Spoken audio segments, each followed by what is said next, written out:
I am delighted to preside over this passing out parade and to join the Prison Service Training College community in witnessing the well-deserved graduation of 222 cadet officers who have successfully completed 13 months of rigorous professional training. It is particularly encouraging to see 84 of the cadet officers on parade are female and that 27 are serving officers. Clearly, the service continues to open up opportunities for education and training without discrimination, and I urge the leadership of the institution to encourage enrollment by young women in greater numbers. For those who are graduating today, congratulations. Correctional services are a vital function of our penal and national security framework. They are tasked with the custody and rehabilitation of offenders in a manner that guarantees that both the public as well as the inmates enjoy their rights, dignity, explore opportunities and aspirations lawfully, safely, and peacefully. It is my hope that the service has now embraced correctional practices and aligned its policies, procedures, and standards with the Constitution and our development agenda. The shift in the correctional service paradigm from punishment and retribution to rehabilitation and correction has opened up novel possibilities with important implications for our development program. In particular, the rehabilitation and correction framework focuses on reform, redirection, as well as the empowerment of prisoners for effective social participation.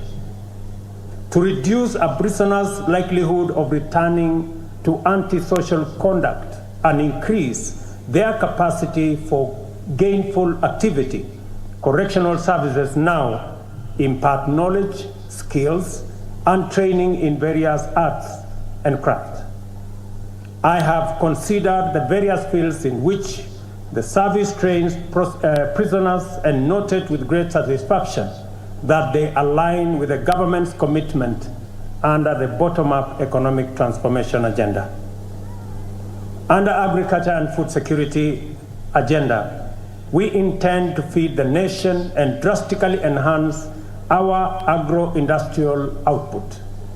Many correctional institutions have huge tracts of land that should be put to full use and join the government in fulfilling the food sufficiency commitment. These institutions have duly been instructed to ensure productivity and increase in incomes.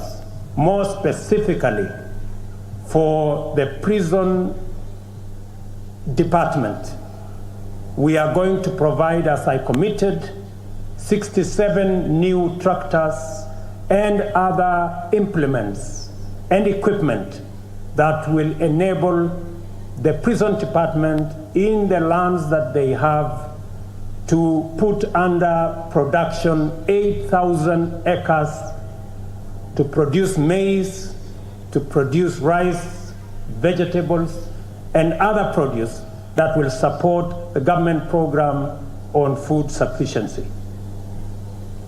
Under our affordable housing program, we have set out to create millions of jobs throughout the building industry, construction of projects, extraction and preparation of building materials, as well as fabrication and installation of fixtures, fittings, and other accessories, among other activities.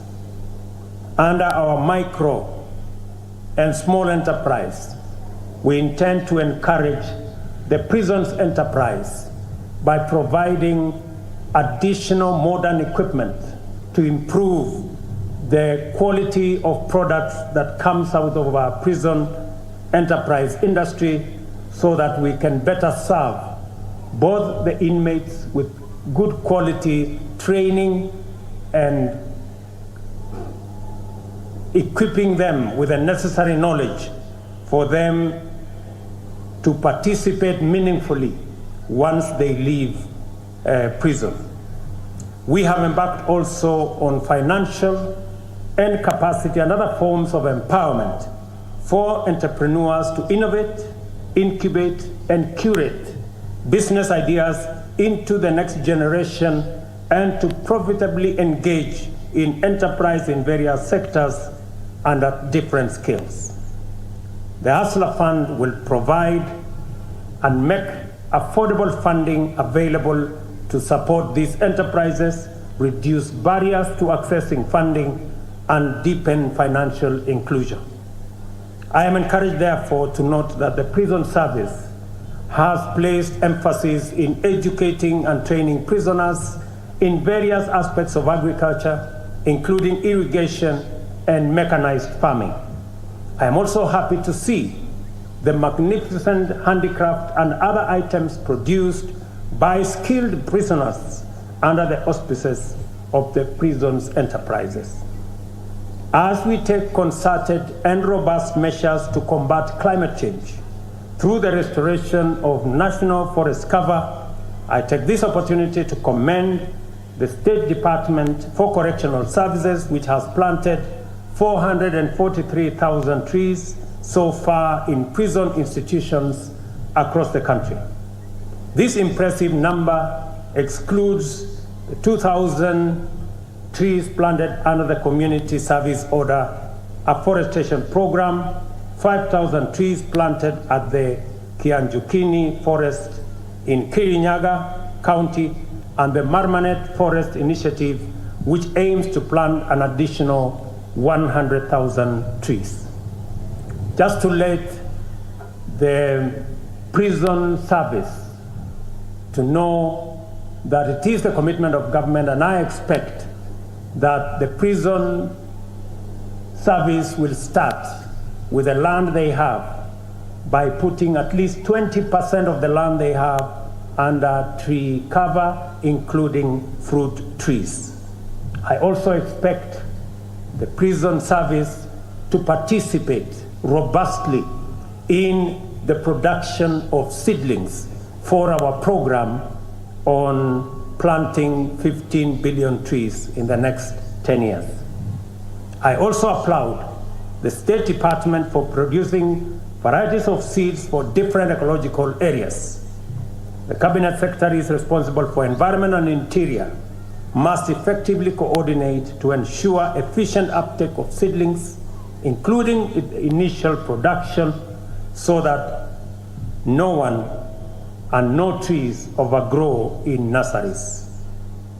To solve the problem of overcrowding in our prisons, free up land in urban centers for critical public services, and provide more space to accommodate prison population and training facilities.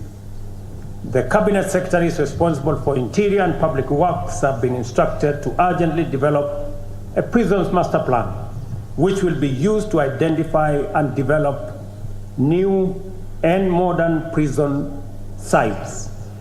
This will provide ample opportunity to impart necessary skills, training, and education through correctional services in the spirit of rehabilitation and reform.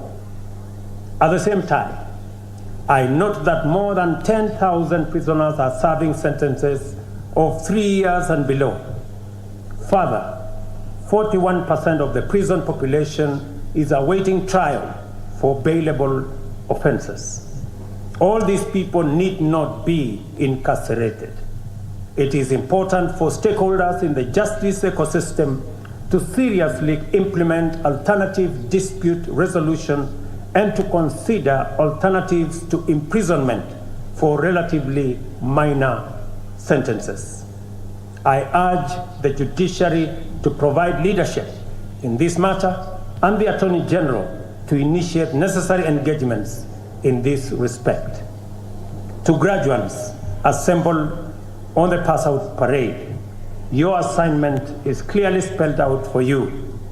You will have the responsibility of performing your duties lawfully, in a manner that promotes the objectives of our correctional system and complements our economic transformation agenda through occupational training. Most critically, you will be responsible for rehabilitating offenders into responsible and productive citizens who will not only successfully reintegrate into society upon return, but also contribute significantly to wealth creation and shared prosperity. On this, you have the support of the government of Kenya. You have my commitment at a personal level to support the entire prisons fraternity in delivering on the mandate assigned to you by the Constitution of Kenya. Let me also commit that the infrastructure being developed, as I made a commitment, that you have a facility here that is being developed, the housing program here in Ruiru and the one in Shimolatewa. I want those facilities to be completed before the end of this year, and the minister should come and open them for use by those who are waiting for those facilities. We will be discussing shortly the big program on housing with the ministry responsible so that we can deliver on our commitment on improving housing for all our prison servicemen, officers, and commanders. Let me also ask you, as you look into the big space available to you to correct, to provide correctional service, to rehabilitate those who are offenders, and to reform them so that they can reintegrate into society, that we must as a nation continuously look out for those who want to abuse even the religious sector, people who are masquerading as religious people, yet what they do is contrary to the teachings and to the beliefs of religion, whether they are Christians, Muslim, or indeed any other religion. What we are seeing in Kilifi, in Shakahola, is akin to terrorists. There is no difference between Mr. Mackenzie, who pretends and postures as a pastor, when in fact he is a terrible criminal. Terrorists use religion to advance their heinous acts. People like Mr. Mackenzie are using religion to do exactly the same thing. I want to say that the government of Kenya, and I have instructed the agencies responsible to take up the matter and to get to the root cause and to the bottom of the activities of religious or people who want to use religion to advance weird, unacceptable ideology in the Republic of Kenya that is causing unnecessary loss of life. Let me also say that any religious group that preaches against the tenets of the Constitution, any religious institution that teaches against seeking medical attention or going to school, those responsible should be prosecuted. Those institutions and those religious institutions should be closed down because they are working against the collective interest of the people of Kenya. Let me say, for the avoidance of doubt, that people like Mackenzie and all other terrorists and criminals do not belong to any religion. They belong to jail, and that is where they should be. I wish you, the graduates who are standing before you, before me, and before us, the best as you discharge your responsibility of looking after the criminal justice system at the prisons level. And I am confident that the training that you have received, the many tenets that have been inculcated into you, are going to enable you to deliver with distinction on your mandate. I wish you the very best as you undertake this momentous assignment. Congratulations, God bless you, and God bless our great country, Kenya. Asanteni sana.